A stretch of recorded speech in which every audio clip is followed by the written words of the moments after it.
In this video I'm going to cover fault isolation. Fault isolation is a very challenging subject to cover, especially over a YouTube video. To do that, I'm going to introduce you to the mechanical workings of a cooling system, and then quickly I will move into the how is it supposed to work electrically when the system has no faults. Then I'm going to give you 7 faults, and each fault I will give you certain readings, and based on those readings, when you are signaled to stop the video, you will have to guess what the fault is. After that, I will explain how the fault was to be identified with those readings, and finally, at the end of each 7 fault, I will give a field demonstration of how will you check that particular component in the field. Before we continue, remember, if you find the material in this video too technical, please watch earlier videos where I cover basic electrical knowledge. Keep in mind that the first 28 videos are best understood if you follow their sequential order. Now, back to our video. To be able to teach you how circuit isolation, first I need to show you a system. I'm going to use this physical system, which is an air cooling system. This is the schematic that goes along with it. So, here a compressor. A compressor takes suction from a gas, which is refrigerant, and it compresses it, and now it becomes a high pressure. To liquefy it or condense it, it uses seawater. There is a solenoid that has to be energized. When this solenoid energizes, seawater flows into it, and now we got cooling medium for the condenser. The liquid that is inside there, or the gas rather, it becomes a liquid, and now it comes over here. There is a metering valve over here which only allows a few drops to come into the evaporator. Once it gets to the evaporator, that drop expands and it cools down the pipes because it takes away the heat from the pipes. And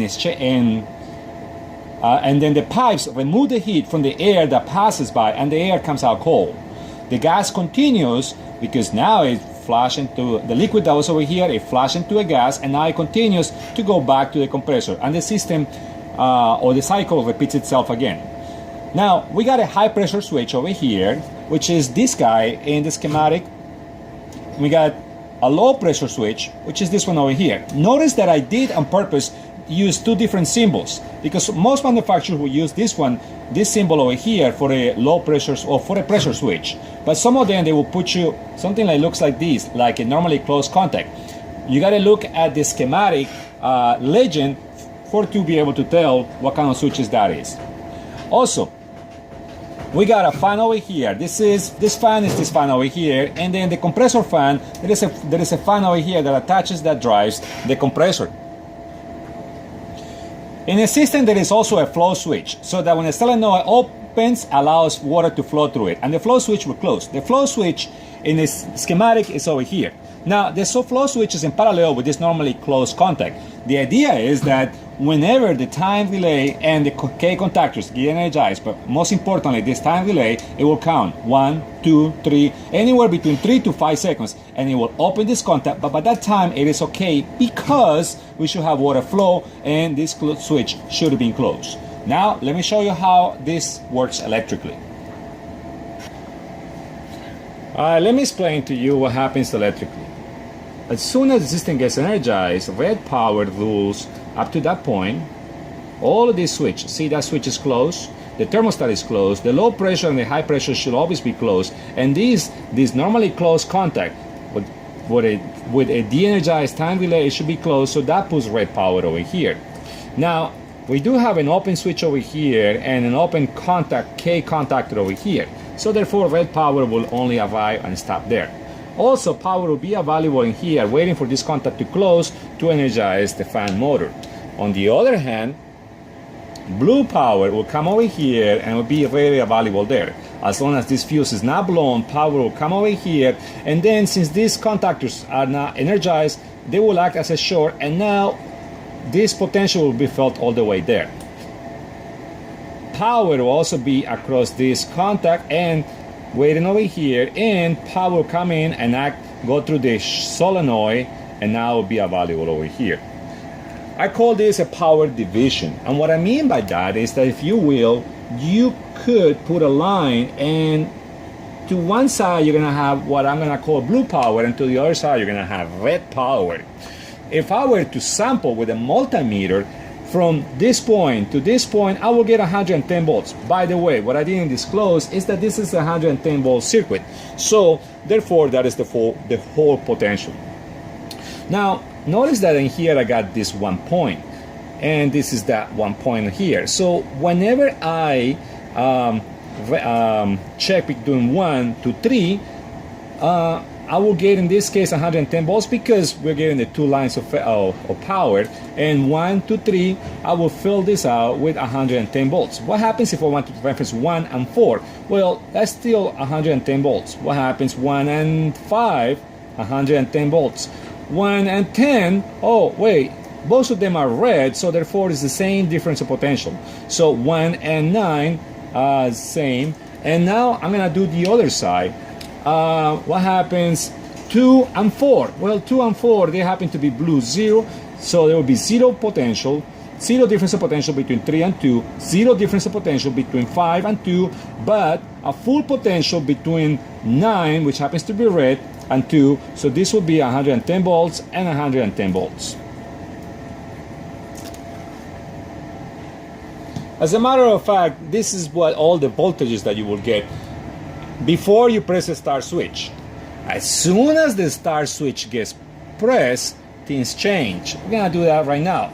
Look, by me pressing that over there, immediately the potential now will come all the way, and now I got red power over here, which it will energize K contactor and begin the time count for the time relay. So the K contactor has this contact over here and this contact over here, which that will put power to the motor, and also K has a contact here, so now I can let the start button go, and the maintaining contact will keep this contact closed, and energized, and this permissive over here is now energized, so now red power can freely come in and energize N contactor, which starts our compressor, and further this will close, which it will put red power and now energize the solenoid. The system is running, and water will quickly start going through the flow switch because the solenoid energized, and that will close this guy, establishing that route of power. Within 3 to 5 seconds, this time relay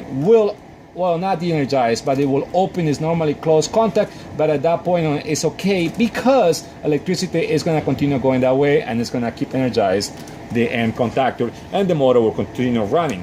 This, what it will ensure is that there is constantly water flow through the evaporator, and that should prevent a high pressure condition from ever happening. If you notice, our values, some of them have changed. They cannot be no longer true. So 2 to 4 used to be blue. Now I change it, and therefore 2 to 4 now is 110 volts, and 2 to 3 is 110 volts. However, remember this used to be blue. That's why 1 to 3 was 110 volts, but now it's 1 to 3 is 0 volts, and 1 to 4 is 0 volts. Keep this in mind because we're gonna be using this to troubleshoot this system. Alright, there is a particular scenario that I want to discuss before we continue. So this is a de-energized state. We got that division. Before we press the start switch, what happens, and this is what I want to discuss. What happens if this temperature switch opens? Now, well, if you see, the red potential will not be here anymore, but neither the blue potential because this contact is open. So in that situation, there will be another potential per se, and this is called an induced potential. The induced potential is, even though this is a single piece of wire, that piece of wire picks a lot of signals from surrounding sources of power, and because of that, it will have a voltage. So now, this is no longer true. Now, as you see, I have erased all of these blocks over here.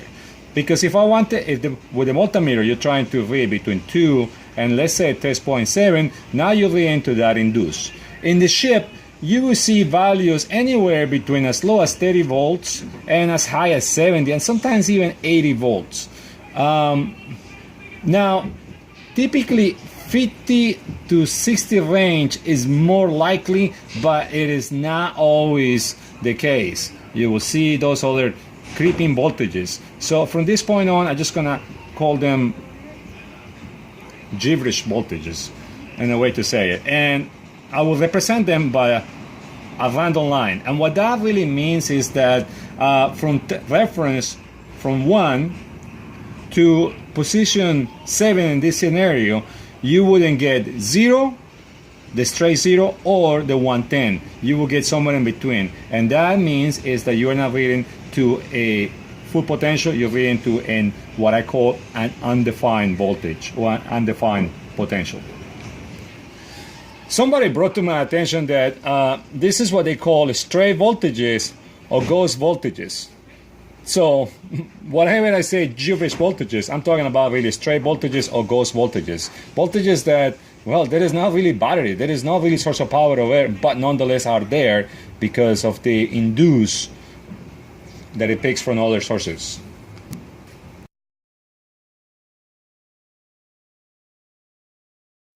Now let's begin our fault isolation.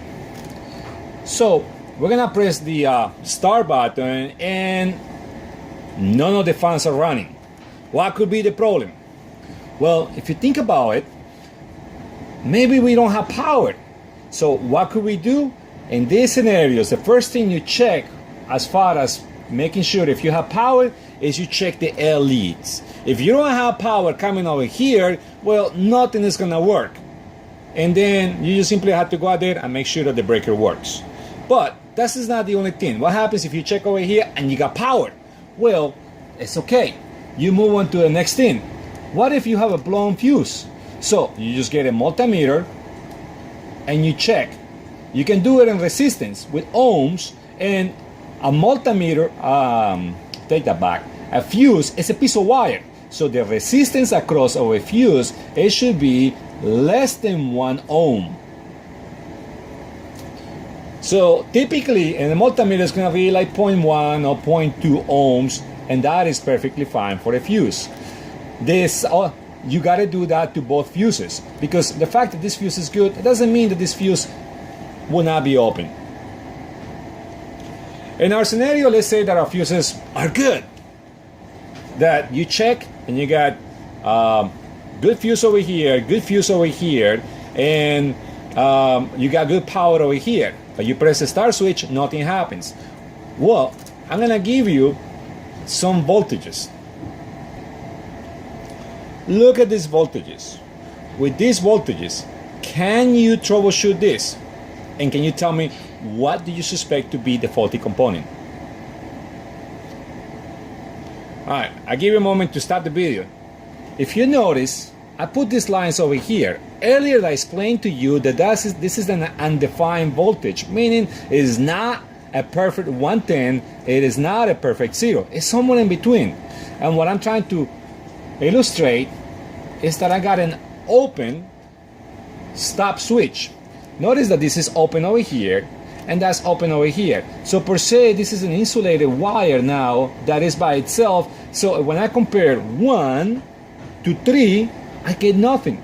But when I do 1 to 4, I get 110. Let's look at the power distribution now. Now with this one over here, what happens when I press the start switch? When I'm pressing the start switch, I'm putting red power over here, but the fact that that's still open, well, is not gonna allow K to ever get power, so therefore K will never energize and will not start the situations. So from now on, I'm gonna continue doing this, and your job is to try to guess or determine what, based on the voltages, the problem is. So to check the fuses, here are the fuses, and top to bottom, that one reads 0.2 ohms, that means that one is good. And this one over here, it does also read 0.2 ohms.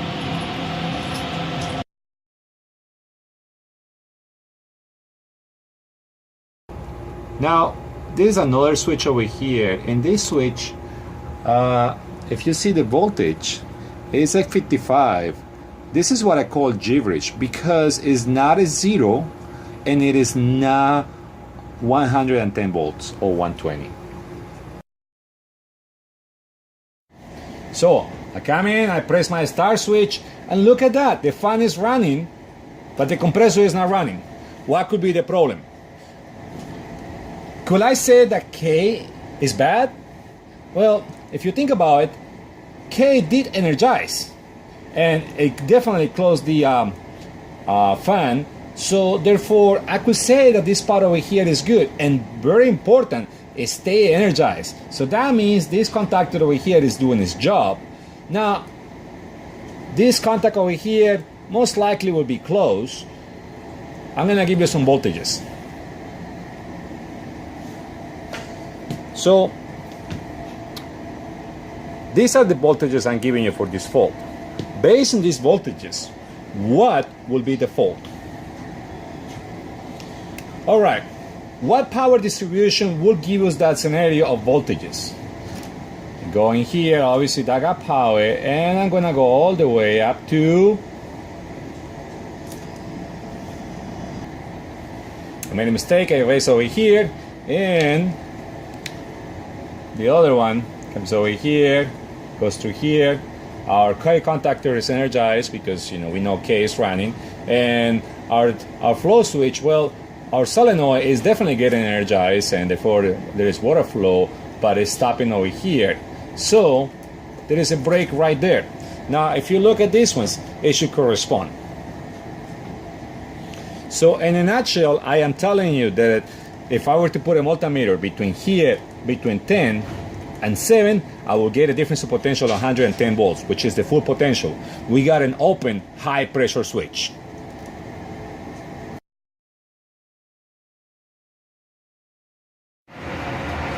So I got my low pressure switch, my high pressure switch. This is the one that failed right now. Even though I removed the cover over it and I could put my multimeter leads over there, I don't have to do that. All I gotta do is follow the same numbers that we got over here according to the schematic, and then just go to the terminal board and check, put my multimeter between the two leads that I need to sample, and in that way I will be sampling my high pressure switch. Here it goes again. I press the start switch, our fan starts, but once again my compressor doesn't run. What could be the problem? These are the voltage samples that I'm gonna give you for this scenario. Now stop the video and try to determine what the problem could be. Alright, so now I'm gonna do the power distribution.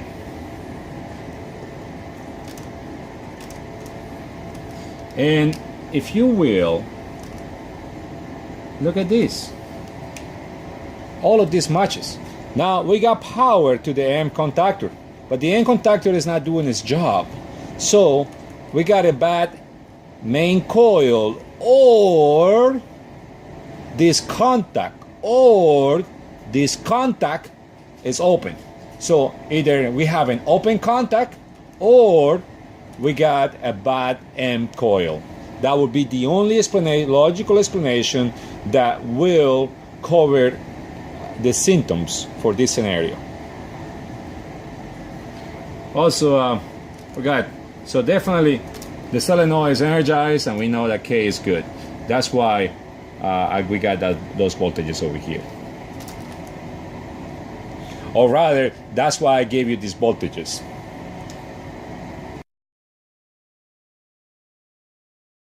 So if I wanted to check the coil right here, well, one side is connected, but the other one, notice that it has multiple wires. So I do make sure that I disconnected them, and now at this point on, I am 100% positive that the coil that I'm checking is only this coil, and not any other coils that could be in parallel, all other circuits. Try again. So I press the start switch, and look at that, both of them, they started running, they are good, and the compressor just stopped. I'm gonna tell you that this is the third time that I'm running this, And every single time it's the same scenario. The compressor runs, and the third time, after 3 or 4 seconds, it stops. What could be the problem? I know a lot of you are thinking the time relay, but really, do we have a bad time relay? What is the job of the time relay? The job of the time relay is that when he gets energized, he is supposed to keep this closed for only 3 to 5 seconds. And obviously that's happening because, well, we got a power distribution, we got power there, and somehow we know that we got power up to there. How do we know that? Because we saw the compressor coming in.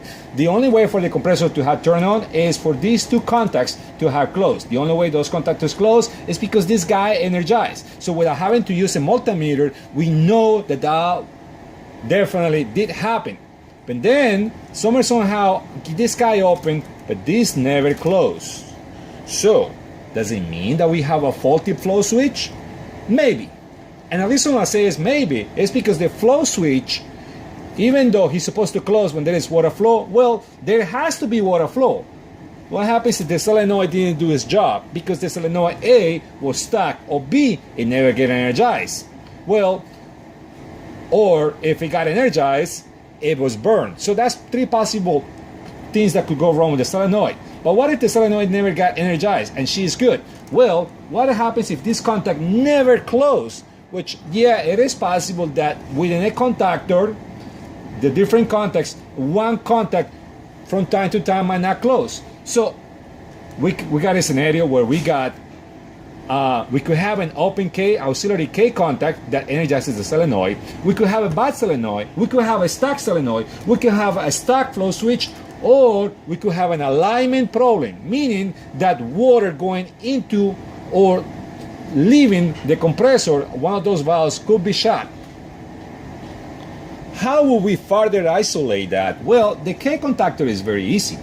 We just simply put a multimeter, there is my multimeter in ohms, and we press the contactor. And if we read 0 ohms or less than 1 ohm between that contact, then we could say that that is good. Okay, we rule out one guy. How can we rule out the flow switch or the solenoid valve? Well, on the solenoid valve, we could, remember the system comes on for a little bit. We could just simply put our hand on a solenoid valve and then energize that. It's okay to put your hand on a solenoid valve because it is enclosed. It's gonna be, you're not gonna be exposed to wires. And as soon as the system energizes, you should hear a clunk. If you hear a clunk, that means that inside there, the solenoid is doing a job and is opening. Also, you can put your hands in the inlet and the outlet of the solenoid on the actual pipe, and you should be able to feel the same amount of coldness of water. So and that way you can tell if there is water flow or not. Sometimes that works, sometimes it doesn't.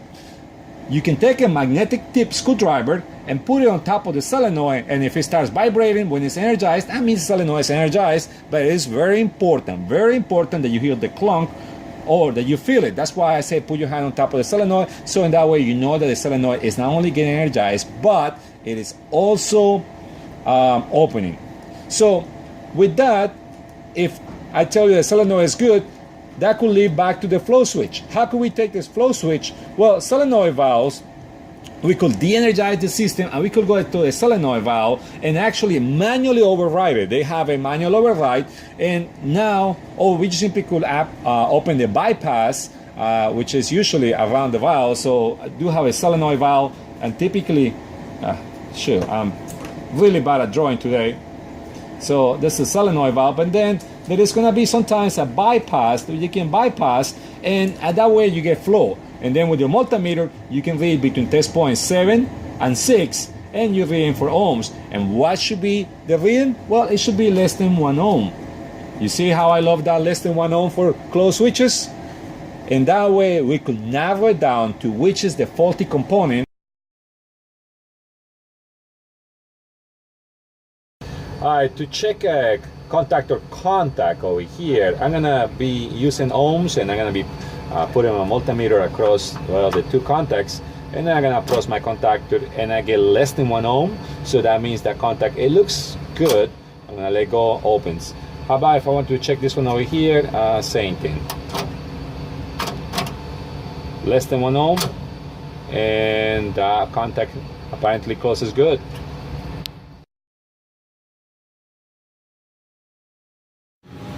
So here we got a pipe that covers the fluid, and the solenoid valve, when it's energized, allows the fluid to go through.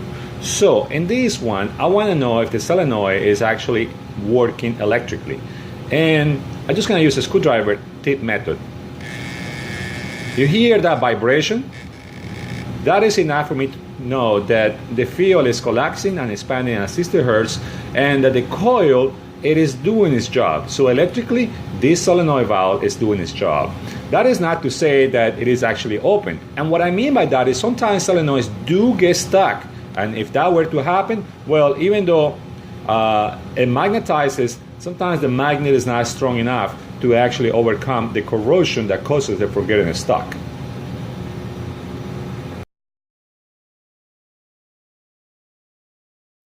If I wanted to check the solenoid with the ohm meter, well, first of all, I don't have to lift any wires because I already have an open over here since the system is de-energized. So I'll be putting a multimeter, one in lead and test point 8 and another one in test point 2 at the terminal. So on the terminal board, 2 and 8 are right there, and that's where I'll be putting my multimeter leads.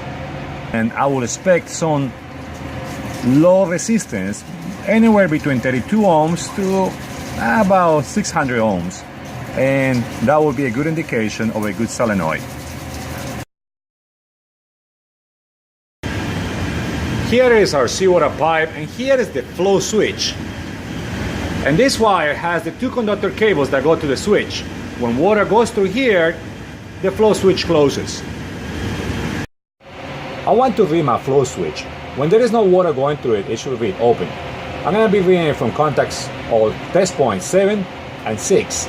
The only issue is that also this normally closed switch is always in line and in parallel. So to isolate the switch, I'm going to lift this wire over here at test point 7. And this is what I mean. If you get closer. So we got 2 wires over there, and I'm going to isolate it. Because if I read right now 7 to 6, the multimeter over there, it reads shorted, even though the switch right now should be open. Now that I disconnected the leads, here, this wire is my normally closed switch. This one is my flow switch, and there is no water going through it, so it should read open. And look at that, 9.5 mega ohms, which means that the switch is open. And as soon as I open the valve and water starts flowing through it, it better become less than 1 ohm. Otherwise, the switch will be bad. Let's do one more fault. So I press this over here, and the system starts running and it stops within 3 seconds, same as before. I'm gonna give you some voltages and you decide what the problem is. These are the voltages that I'm giving you. What is the fault? All right. Now that I give you some time, I'm gonna do once again our power distribution.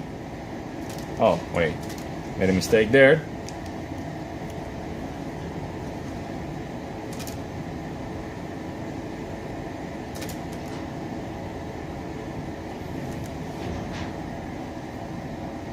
And here it is. Now, we know we have a running fan, so the running fan causes this contact to close. We do not have water flow, so therefore this, even though at the beginning this is shorted, eventually the time expires and this never closes. So that's why our new voltage distribution is this way. Now, notice how I'm deliberately telling you that this contactor is open and it will predict these voltages. That's why 8 typically from 1 to 8, it should be at 0 potential. But now we got 110. I guess 8 became to the other side because the solenoid is never getting energized. So the fault, if you predicted that it was an open K contactor, you were right.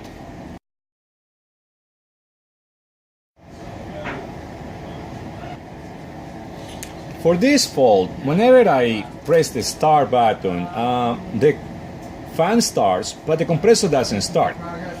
These are the voltages. What is the fault? I'm going to tell you that the power distribution looks like this way.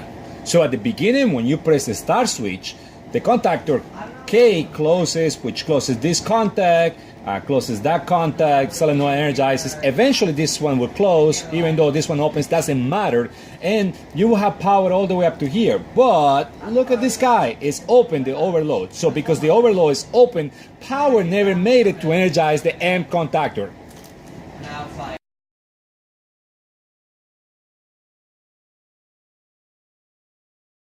So in this fault, we have an open overload. These are the sensors where power comes in from the contactor, and in here it goes to the actual motor. Same thing over here. This is the switch that will be open if in case too much current was going through there. To read that, I could do it here, and this switch in particular, it reads less than 1 ohm, which is what a normally closed switch should be reading. If we have a high resistance in here, then that would mean that we have an overload condition. To reset an overload condition, we just simply press the push button. Now, the issue is to find out why did it overload. So, I definitely can read the overload switch here, or I could just find the associated cables over here on the terminal board and read the overload switch from the terminal board.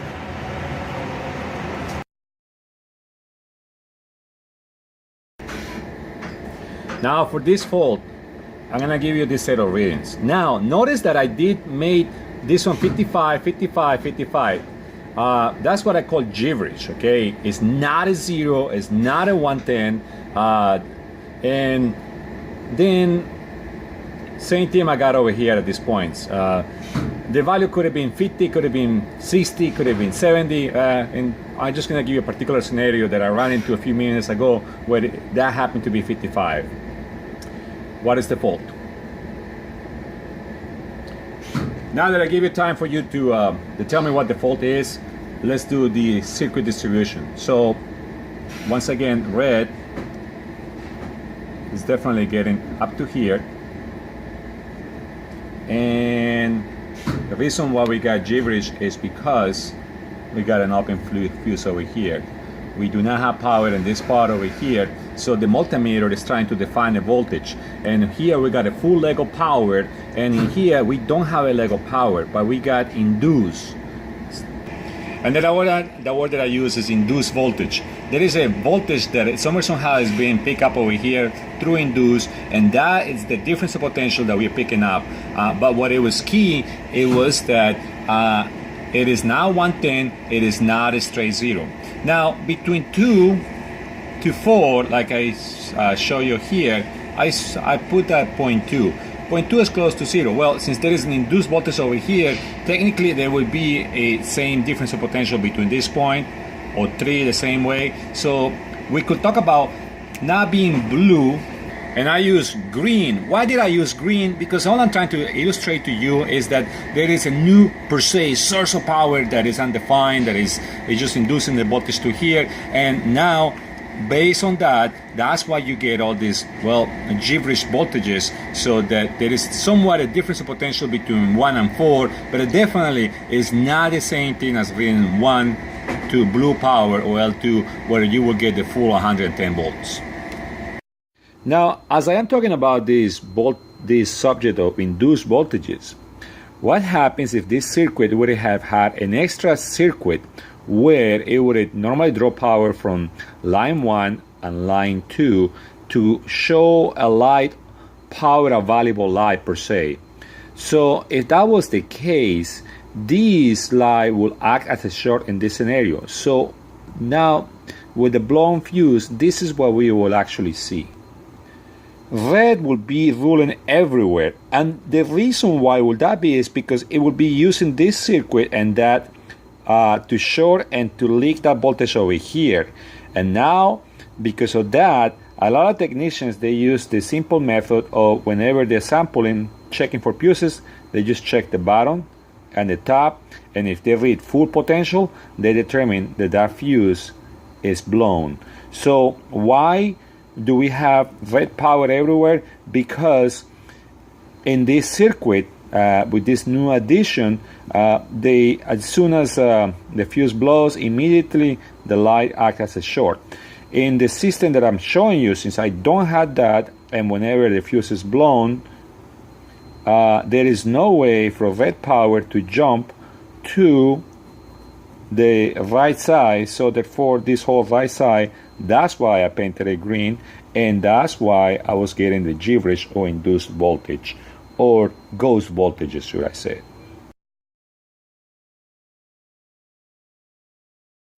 Alright, so finally I want to talk about grounds. And now notice that I grounded on purpose this side of the coil. Now what that's going to do is the difference of potential between a phase and ground, that is what's going to be felt over here. And let me explain what that means. Pause it. Because of the power distribution, now, well, we got definitely still blue power over here, and we got red power over here. And now the system is off, as you can tell, because I haven't pressed start.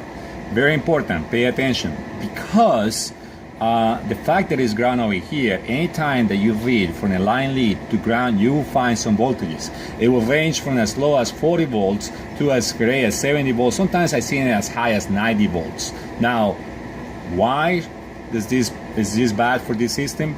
The emphasis that I'm putting in is that let's say that the difference of potential between ground and L1 is 70 volts. What we are doing is we put in 70 volts between this point and this point. And now these coils, they are designed to run 110 volts, which is the supply voltage for this thing. And instead of that, we put in 70 volts when the system is de-energized. What that's going to lead is those two coils, they will break.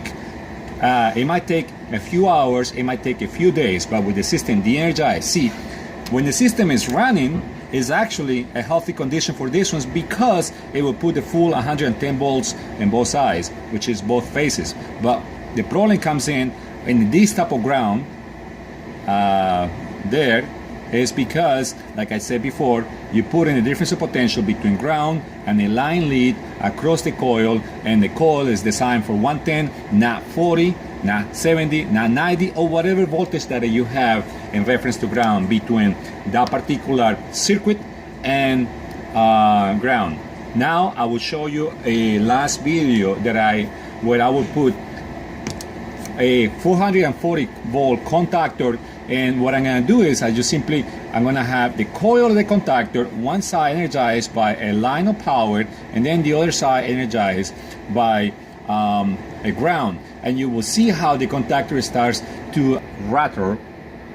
And then after that, I'm going to show you when I connect it to a line 2 and the contactor is going to close and it's not going to make any noise. So contactors that so in here it's supposed to be L2 on one side. Obviously it's got to be some type of switch that is going to close, but if the ground happens over here, that's the condition that I'm going to show you in a moment in this part of the video. And that will conclude our fault isolation video. Here, on purpose, I grounded one side of the contactor just to show you what happens when one side of the contactor gets grounded.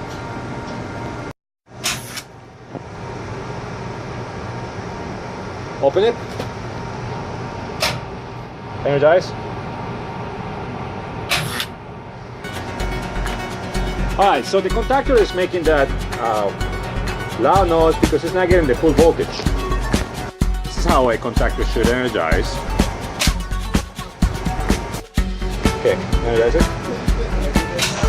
Now, you can hear this contactor is trying to energize because it's only getting 220 volts of power.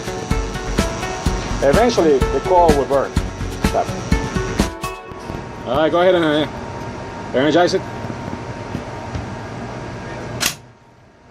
That is a